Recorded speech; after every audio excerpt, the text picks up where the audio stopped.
हरिपुर के जंगल में सुनहरी चिड़िया अपने पति टीलू के साथ रहती थी। टीलू जी, आज तो बहुत तेज की ठंड पड़ रही है। आपको तो पता ही है कि घर में खाने को कुछ भी नहीं है। मैं तो पेट से हूँ। पता नहीं किस दिन समय आ जाए अंडा देने का। आज सुबह कालू आया था, वो बता रहा था कि मैंने न्यूज में देखा है कि इस बर्फ के साथ बारिश भी होने वाली है। अगर इस बर्फ के साथ बारिश हो गई तब तो और ठंडी बढ़ जाएगी और हमारे घर में तो कुछ खाने को भी नहीं है। इसीलिए आप जंगल जाकर कहीं से कुछ थोड़ा सा अनाज ले आए ताकि इस बर्फ और बारिश में हम दोनों अपने घर में सुरक्षित रह सके और इस बारिश में हमें कहीं बाहर न जाना पड़े अनाज लेने के लिए। अरे हाँ सुनहरी, तुम सही कहती हो।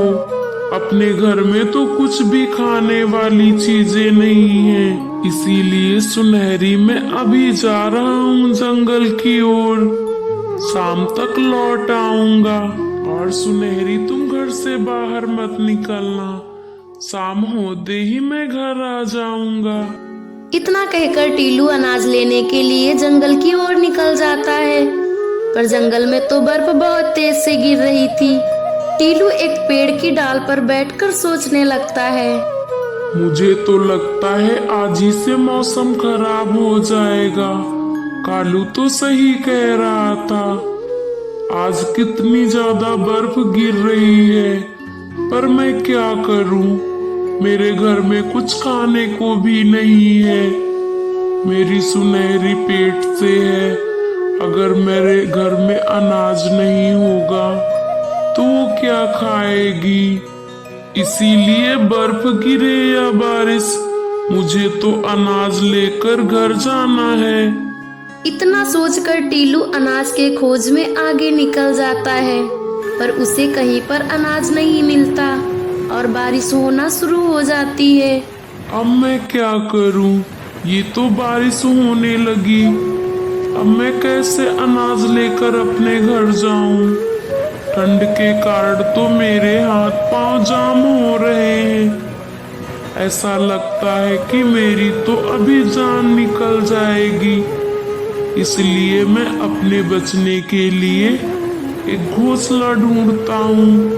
उसी में जाकर बैठ जाता हूँ। बारिश रुकने तक इंतजार करूँगा, फिर अनाज लेकर मैं अपने घर जाऊँगा। तभी टीलू को एक घोंसला दिखता है। टीलू घोंसले में जाकर रुक जाता है। वो बारिश रुकने का इंतजार करने लगता है, पर बारिश तो रुकने का नाम ही नहीं ले रही थी। ऐसा लगता है कि ये बारिश तो नहीं रुकेगी, पर मेरी ठंड के कारण तो जान निकली जा रही है। अब मैं क्या करूं? ऐसा लगता है कि मेरी जान अभी निकल जाएगी। ठंड इतनी ज्यादा पड़ रही थी कि टीलू चक्कर खा के गिर जाता है। टीलू उठने की बहुत कोशिश करता है, पर वो ठंड के कारण उठ नहीं पाता और उसकी जान निकल जाती है।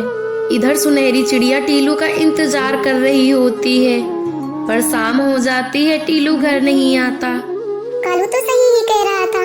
आज तो मौसम बहुत ज्यादा खराब है। मैंने बहुत गलत किया अनाज लेने के लिए भेजकर। पता नहीं इस बारिश में टीलू कहाँ फंसे हुए हैं। चिड़िया टीलू के बारे में सोच ही रही थी, तभी उसके पेट में अचानक से दर्द होने लगता है। अरे ये क्या? मेरे पेट में तो आज ही दर्द होने लगा। मुझे लगता है मुझे तो आज ही अंडा देना होगा। मेरा पेट तो बहुत तेज से दर्द हो रहा है। डॉक्टर ने तो कहा था कि अभी कुछ दिन बाकी है, पर मुझे तो लगता है अंडा देने का आज ही समय है।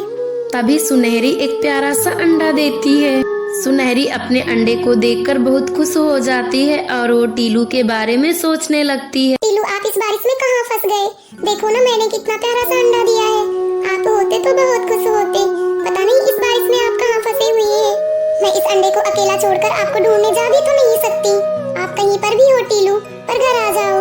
इस मौसम को देखकर तो मुझे डर ही लग रहा है कि कहीं आपको कुछ हुआ ना हो। सुनहरी टीलू के बारे में सोच ही रही थी कि तभी वहाँ पर लाडो चिड़िया आ जाती है। अरे लाडो बहन, आप यहाँ पर? हाँ सुनहरी बहन, मैं तो तुमसे ही मिलने आई थी। मैं तो तुम्हें ये बताने आई थी, जंगल में ठंड के कारण पंछियों के हाथ पैर जाम हो रहे हैं और वो मर जा रहे हैं। इसीलिए मैं तुम्हें बताने आई थी। पर टीलू भैया तो मुझे घर पर नहीं दिख रहे। कहाँ गए हैं? हाय रे लाडो बहन, ये तुम क्या कह रही हो? टीलू भी तो घर से बाहर गए हैं, पर ऐसा कभी ना हो उनके साथ। अरे सुनहरी बहन, मैं तुमसे झूठ क्यों बोलूंगी? अभी उल्लू आकर बताया था कि जंगल के जितने भी पंछी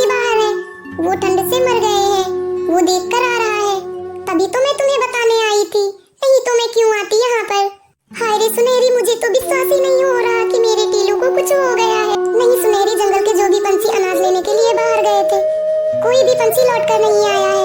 मेरा पड़ोसी मिट्टू भी अनाज लेने के लिए घर से बाहर गया था, वो भी लौट कर नहीं आया। मुझे लगता है उल्लू सही कह रहा था, नहीं तो टीलू लौट कर आ जाता। शाम होने वाली हो गई है और बारिश भी रुक गई है। हाय लाडो, अब मैं क्या करूं? मैं टीलू के बगैर कैसे रहूंगी? मैंने तो अभी एक प्यारे से अंडे को जन्म दिया है। मेरा बच्चा बाहर आने से पहले ही अनाथ हो गया है। उसके सर से पिता का साया हट गया है लाडो। अब मैं क्या करूं? अरे सुनहरी, तुम परेशान मत हो, तुम चाहो तो मैं तुम्हारे साथ रहूं। हाँ लाडो बहन, अगर आप मेरे साथ रहेंगी तो मुझे टीलू की कम याद आएगी, इसीलिए आप मेरे साथ रहिए। लाडो अपने घोंसले में अकेले रहती थी, इसीलिए वो सुनहरी के पास रुक जाती है। कुछ समय ऐसे बीत जाता है, फिर अंडे से बच्चा बाहर आ जाता है और वो दोनों उस बच्चे के साथ खुशी खुशी अपने घोंसले में रहने लगती हैं। दोस्तों, अगर आपको ये स्टोरी पसंद आई है तो प्लीज हमारे चैनल को सब्सक्राइब करके बेल आइकन को प्रेस करें और अपने दोस्तों के साथ इस वीडियो को शेयर करें। Thank you all friends.